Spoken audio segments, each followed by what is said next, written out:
more dogs value on the contract than BUSD value on the contract, which means every time this threshold was hit, it would be selling some dogs to pair liquidity. And I never want to have baked in sell pressure in the protocol where it's selling any of our native assets, even if it's to add liquidity. In V2, we made a major improvement to this by creating a mechanic where instead of it selling dogs to create an equal value of dogs and BUSD on the contract, if there was too much dogs, it will burn those dogs to create an equal value of BUSD and dogs on the contract and then pair them. And because the 3% tax on dogs and the way that volume works, because there will almost always be more dogs value on the contract than BUSD on the contract, it means that it's going to be burning a ton of dogs, and the liquidity helper contract can literally only add buy pressure to the dogs token. So it will either burn dog tokens and add liquidity, or buy dog tokens and add liquidity, as opposed to V1, where we'd either buy dog tokens and add liquidity or sell dog tokens and add liquidity. So this is huge, right? This is a major bullish change in our game theory, which is going to make dogs perform way, way higher than it did on V1. And this is something that I was just so excited when we came up with the logic for this, and it's just I'm very bullish on it when we go live on dogs, which would be a couple weeks after pigs. And the reason why we're doing that is so we have a couple weeks for pigs to really get its footing and really start making major gains, which it will, due to the way that so much of it is locked up and the incentives for people to buy it and lock it up. And that allows the dogs token to have huge demand and a major use case as soon as it goes live.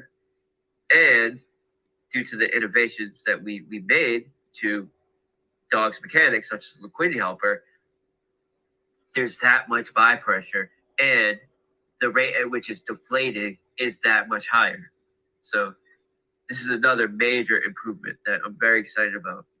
And there's I could list a dozen other improvements that we made, but a lot of them are very technical, like ways that we made the contract more efficient here and there, so the gas price will be less, and this kinds of things, right? So we made a lot of major improvements that are that I didn't list because unless you're someone that is very knowledgeable in Solidity, you really wouldn't capture it. And I didn't want to dilute the major improvements and innovations that we made that people would understand by adding a ton. I could keep going.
There's ton of room for improvement, and we're working endlessly to make these improvements. And I couldn't be more proud to be part of this community. And I just want to thank everybody for continuing to support us. And the people that know you're in the right place, and the people that are just meeting and joining our community for the first time, welcome, and you found the right place. Like, this is where you can be, where you can safely be on the cutting edge of DeFi. And with that, I'll say bye, guys. Thank you. And thank you to Moonshot Hunters for allowing me to do this. Moonshot Hunters is the most active general promotional cryptocurrency Telegram group. We have done, of course, AMAs here before, but I've done a lot of looking into the analytics of these various groups. And project groups tend to retain, if it's a very good project, like Drip and like Animal Farm, tend to retain the vast majority of the same users, whereas groups that are general promotional crypto groups cycle out users very quickly. So when I look at the analytics, there's a ton of new people coming into